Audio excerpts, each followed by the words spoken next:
Uber driver clearance certificate. Hello viewers, welcome to the channel. In today's video, you are going to learn how to get police clearance certificate for Uber drivers in Canada. So let's get started. Check if you need a PCC. If you have been living continuously in Canada, IRCC may not require a police certificate. Confirm requirements based on your immigration application. Then find an accredited provider. Visit the RCMP website to find a list of accredited companies that issues police clearance certificates. Using an accredited provider ensures your certificate is official and valid.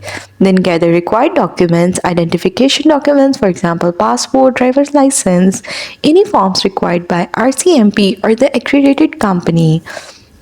And then submit your fingerprints. Fingerprints can be submitted at a local police station or use a service provider approved to the handle fingerprinting option.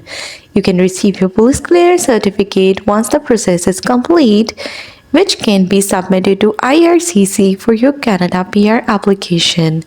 And that's all. That's how you will be able to get police clearance certificate for Uber driver in Canada.